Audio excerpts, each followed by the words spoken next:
Imagine the scene. Dust billows. The ground trembles. A monstrous shape emerges from the haze, its metal hide gleaming. This is no ordinary beast. This is a tank, a metal leviathan built for war. Tank battles, clashes of steel and strategy, are etched in history's battlefields. They are tales of bravery, of desperation, of cunning. Join us as we delve into the heart of some of the most unbelievable tank encounters ever witnessed. These are not just stories of machines, they are stories of the humans inside, the commanders making split-second decisions, the gunners with nerves of steel, the drivers navigating a world of chaos. Prepare yourself to be transported to the front lines, where courage is tested and legends are forged. September 1939, Poland. The Nazi war machine is on the move. Panzer divisions, spearheading the Blitzkrieg, are tearing through the Polish countryside. The Polish army, outmatched and outgunned, fights back with desperate courage. At the small village of PKA, a seemingly insignificant skirmish unfolds. It is a battle that will epitomize the spirit of resistance. A small contingent of Polish TKS tankettes, tiny armored vehicles armed with machine guns, faces a formidable enemy, German Panzer IV tanks. The Panzer IVs, larger, heavily armored, and boasting powerful cannons, seem invincible. The odds are stacked against the Poles, yet they are determined to fight. Using their knowledge of the terrain and their agility, the Polish tankettes lay a trap. They lure the panzers into a killing zone, a narrow defile where their size becomes a liability.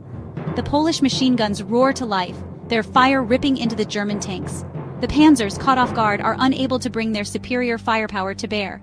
In the ensuing chaos, several panzers are destroyed, a testament to the courage and ingenuity of the Polish tankers.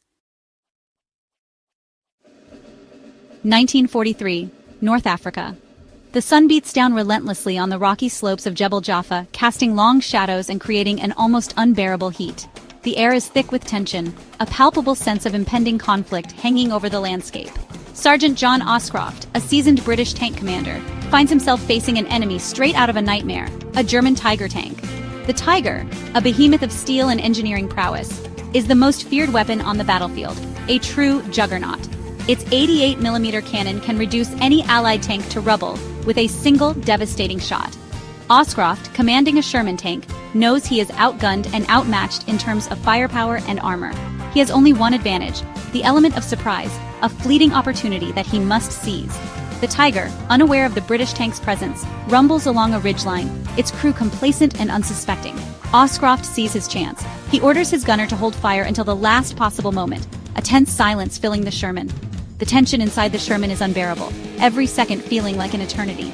Then, the order rings out, "Fire!" The command is sharp and decisive.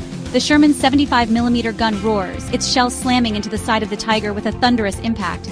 The German tank shudders under the impact, the crew inside scrambling to respond. The Tiger's turret swings around, its gun searching for its attacker, a mechanical beast coming to life. But Oscroft is not done. He orders his driver to maneuver the Sherman, keeping the Tiger's attention while his gunner continues to fire. The Sherman moves with agility, darting in and out of cover, a David against Goliath. Shell after shell slams into the German tank, each impact shaking the resolve of its crew, the pressure mounting. Finally, the Tiger, engulfed in flames, is silenced, its reign of terror brought to an end. Oscroft, against all odds, has emerged victorious, his bravery and tactical acumen shining through. His story becomes a legend, a testament to the bravery and ingenuity of a lone wolf facing down a behemoth, a true hero of the battlefield. Section 4. Urban Warfare, the Battle of Herheim, 1945, the heart of Germany. The war is nearing its end, but the devastation is far from over. The once proud cities of the Third Reich lie in ruins. Buildings that once stood tall are now reduced to rubble, a testament to the relentless bombing campaigns. The war is in its final days, but the fighting is as fierce as ever. Soldiers on both sides are locked in a brutal struggle, each street and building becoming a battleground. In the shattered streets of Herheim, a different kind of tank battle unfolds. The narrow alleys and debris-filled roads create a deadly maze for the armored vehicles. This is not a clash of armored divisions on an open battlefield. Instead, it is a close-quarters brawl, a desperate struggle for every street, every building. The soldiers fight with a ferocity born of desperation, knowing that every inch of ground gained or lost could mean the difference between life and death. Oberstführer Owen Bachmann, a battle-hardened panzer commander, finds himself trapped in a nightmare. His experience and skill are put to the ultimate test. His Panther tank, once a symbol of German might, is now a sitting duck in the rubble-strewn streets. The once mighty machine is vulnerable and exposed. American Sherman tanks, supported by infantry, are closing in. The coordinated assault leaves little room for error. The air is thick with the smell of cordite and burning buildings. Smoke billows from the ruins, obscuring vision and adding to the chaos.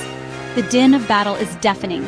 The sounds of gunfire, explosions, and the cries of the wounded create a symphony of destruction. Bachmann, his face grimy with sweat and dust, knows he has to act fast. Every second counts in this deadly game of cat and mouse. He orders his driver to charge, using the rubble as cover. The Panther lurches forward, navigating the treacherous terrain. The Panther bursts from its hiding place, its gun blazing. The sudden attack catches the Americans off guard. An American Sherman, caught in the open, explodes in a ball of fire. The explosion sends debris flying in all directions. But Bachmann's victory is short-lived. The battlefield is unforgiving, and danger lurks around every corner. Another Sherman appears, its gun firing. The Panther is now the target, and the tables have turned. The Panther shudders as a shell slams into its side. The impact is devastating, and the tank is critically damaged. Bachmann, wounded but alive, orders his crew to abandon the crippled tank. They scramble to escape the burning wreck. He escapes into the labyrinthine ruins of the city, the echoes of battle ringing in his ears. The fight for Herheim is far from over, and survival is the only goal. Section 5, Technological Superiority, the Battle of 73, Easting, 1991, the Deserts of Iraq. The stage is set for one of the most decisive tank battles in modern military history. Operation Desert Storm is in full swing. Coalition forces, led by the United States, are driving Iraqi forces from Kuwait. The coalition's objective is clear: to liberate Kuwait and dismantle the Iraqi military's capacity to wage war. The Iraqi army, equipped with Soviet-era tanks, is no match for the technological superiority of the American Abrams tanks. These Soviet-era tanks, though numerous, lack the advanced features and firepower of their American counterparts.